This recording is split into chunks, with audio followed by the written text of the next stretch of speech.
युवा कार्यकारिणी की बैठक को कवर करने के लिए आए हुए मैं अपने मीडिया साथियों का स्वागत भी करती हूँ और धन्यवाद भी करती हूँ और उम्मीद करती हूँ भविष्य में भी आपका सहयोग पूरे प्रदेश में हमारे युवा कांग्रेस के साथियों को बराबर मिलेगा। जैसा कि आपने अभी पूछा कि क्या कार्यकारिणी की बैठक में क्या हुआ, ये कार्यकारिणी की बैठक हमारी हर महीने होती है, जिसमें ये तय होता है कि अगले महीने और अगले 3 महीने में प्रदेश युवा कांग्रेस के जो कार्यकर्ता पदाधिकारी हैं वो किस कार्यक्रम को लेकर जमीन तक जाएंगे। तो आज भी वही कार्यकारिणी की बैठक है। चुनाव में चीज़ों को, पिछले चुनाव में कहाँ हमसे कमियां रह गई और क्या सुधार करने और क्या चीज़ें अच्छी हुई है उस पर चर्चा हुई है। और जैसे कि विधानसभा चुनाव अब सर पर है, इसीलिए युवा कांग्रेस ने अपनी कमर कस ली है और ये हमने तय किया है कि 256 प्रखंडों में प्रखंड अध्यक्ष और प्रखंड कमेटियां युवा कांग्रेस की जनता की आवाज़ को उठाने का काम करेंगे।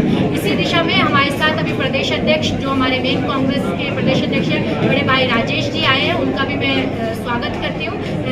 इससे पहले भाई इरफान अंसारी जी जो नवनियुक्त मंत्री हैं वो भी इस बैठक में पहुंचे हैं और आने अभी थोड़ी ही देर में हमारी बहन दीपिका जी जो युवा कांग्रेस के संगठन से ही आज निकलकर वो प्रदेश के मंत्रालय तक पहुंची है। ये सब युवा कांग्रेस के लिए एक खुशी का विषय भी है। तो सभी लोग अपना प्यार और आशीर्वाद देने युवा कांग्रेस को आज यहाँ पहुंचे। आप देखेंगे आने वाले अगले महीने से हम लोग कैंपेन चला रहे हैं डोर टू डोर नमस्कार जोहार के नाम से। जो हमारे सरकार की उपलब्धियां हैं पूरे इस 4.5 साल की, उसको लेकर युवा कांग्रेस जनता के बीच में आपको हर गली गली मोहल्ले मिलेगी और जनता के हित में जो सरकार की नीतियां उनको पहुंचाने का काम करेगी और ये हमारी उम्मीद रहेगी कि जनता उसके साथ जुड़कर सरकार की योजनाओं का लाभ ले सके। सिर्फ यही हमारा कांग्रेस ने अपनी भागीदारी निभाई। जी बिल्कुल, बहुत अच्छा सवाल है आपका। आपने पूछा पिछले चुनाव में क्या किया, तो मुझे बड़ी खुशी है इस बात को बताते हुए लगभग 50,000 से ज़्यादा घरों में ऑनलाइन, ऑफलाइन की मैं बात ना भी करूँ क्योंकि उसका रिकॉर्ड अभी मैं आपको नहीं दिखाऊंगी, परंतु ऑफलाइन का सारा रिकॉर्ड प्रदेश अध्यक्ष जी के पास है। और ऑनलाइन न्याय गारंटी, जिसमें 5 न्याय को घर घर पहुँचाने की जिम्मेदारी युवा कांग्रेस को राहुल गांधी जी के द्वारा दी गई थी और झारखंड युवा कांग्रेस के प्रत्येक पदाधिकारी ने बढ़ चढ़कर उसमें हिस्सा लिया। जहां पर नेता, बड़े बड़े नेता नहीं पहुंच पाते थे विपक्ष पार्टियों के, वहां हमारी युवा कांग्रेस ने जिम्मेदारी ली और 5 न्याय जो जनहित के थे, जनता के लिए थे, जो 2 भारत जोड़ो यात्रा को करने के बाद तैयार हुए थे, उनको आज झारखंड के गांव-गांव पहुंचाने का और अंतिम गांव, चाहे पेशरार मैं बात करूंगी, लोहरदगा, वहाँ के अंतिम गांव तक पहुंचाने का भी काम युवा कांग्रेस ने किया है। ऐसे ही इसी ऊर्जा के साथ आपको युवा कांग्रेस आने वाले चुनावों में भी सरकार की नीतियों को पहुंचाने का काम करेगी। और जिम्मेदारी की बात, जो सभी लोग जिम्मेदार पदाधिकारी यहाँ बैठे हैं, कार्यकारिणी की आज बैठक हो रही है।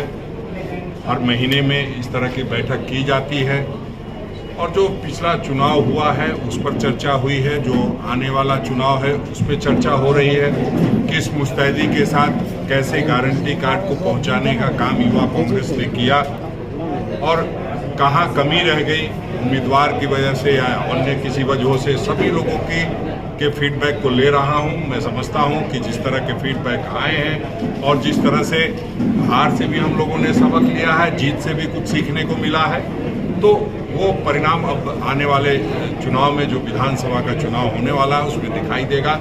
युवा कांग्रेस के साथी मजबूती से जो हर यूथ को बूथ पे लगने की बात है वो कर रहे हैं और हम समझते हैं कि ये कारगर बैठक है और जो यहाँ के प्रदेश अध्यक्ष हैं अभिजीत राज जी और जो प्रभारी हैं इशिता सेढ़ा जी काफ़ी गंभीरता से इस बैठक को कर रही हैं और आने वाले समय में इस बैठक का फलाफल आपको विधानसभा चुनाव में दिखाई देगा। यूथ को टिकट दीजिएगा? ये सवाल ठीक कहा है आपने। मैं तो चाहता हूँ कि सभी को, जो यूथ के साथी हैं, ज़्यादा से ज़्यादा लोगों को इसमें विधानसभा के चुनाव में टिकट दिया जाए। आपने देखा अभी जिस तरह से मंत्रिमंडल का भी जो विस्तार हुआ है उसमें भी युवाओं को मौका मिला है। इस बात के लिए आपको कांग्रेस पार्टी का धन्यवाद करना चाहिए कि अभी हमारे 2 युवा साथी उसमें इंक्लूड हुए हैं। तो पहली बार जो विधायक बनी Deepika Pandey Singh all India youth Congress की सेक्रेटरी रही, ठीक जिस तरह से इशिता सेढ़ा जी हैं और उनको भी मंत्री बनाया गया है। जो जितनी मजबूती के साथ अपनी भागीदारी दिखाएगा, उतनी ही मजबूती के साथ उसको हिस्सेदारी मिलेगी। चुनाव लड़ना यूथ का काम है और यूथ अगर तरीके से लड़ने के लिए तैयार है तो निश्चित रूप से पार्टी उसको भी इंडोर्स करेगी।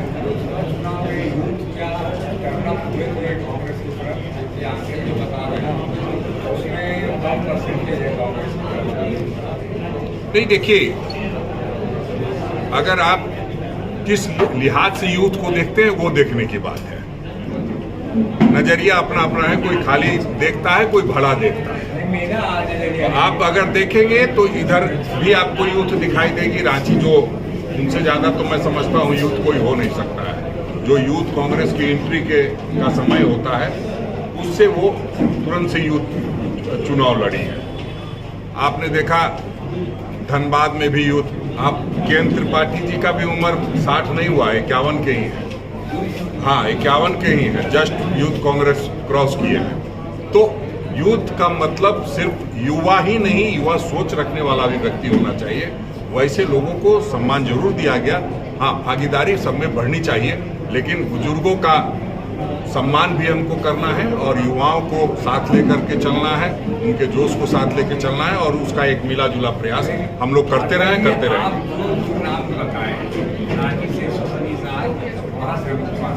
ये दोनों परिवारवाद की नहीं, ये कांग्रेस कार्यकर्ता का भी है। ये आपको ठीक लगेगा क्योंकि आप लोग एक उस मनोभावना से आते हैं जिसमें आप लोगों को बताया जाता है कि वो परिवारवाद वाली पार्टी है।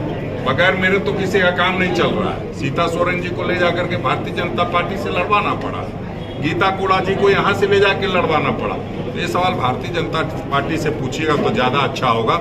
हम लोग ये समझते हैं जो युवा दिखाई देता है और जो मौके को अच्छे से काम कर सकता है उसको जो नेतृत्व मौका देता है वो हम लोग देंगे। मेरा 2-3 सवाल है। चलिएगा, जो उधर एग्जाम्पल दिए उसमें जेपी पटेल को छोड़ दिया जाए, वो अपवाद है। दूसरा मेरा सवाल ये है कि क्या राजेश ठाकुर अपने यूथ को कहेंगे कि हमारी सरकार जो काम की है उसी को गिनाओ और उसी पे वोट लो, काम किया है तो वोट दो, नहीं तो मत दो। ऐसा बिल्कुल बोलेंगे? बिल्कुल बिल्कुल युवा साथी इसी बात को लेके जा रहे हैं। पूरा आपको खाका देंगे, क्या काम किया है उसकी तैयारी हो रही है। आपको 3 दिन के या 5 दिन के अंदर में, इसी सप्ताह में आपको मिल जाएगा कि क्या लेके जाना है हमको, किस तरह की बात करनी है। वो सारी चीजें हैं। सरकार ने बहुत कुछ किया है जो आपको कहीं देखने में दिक्कत हो रही है, तो उसी के लिए हम लोग पंपलेट छपा रहे हैं।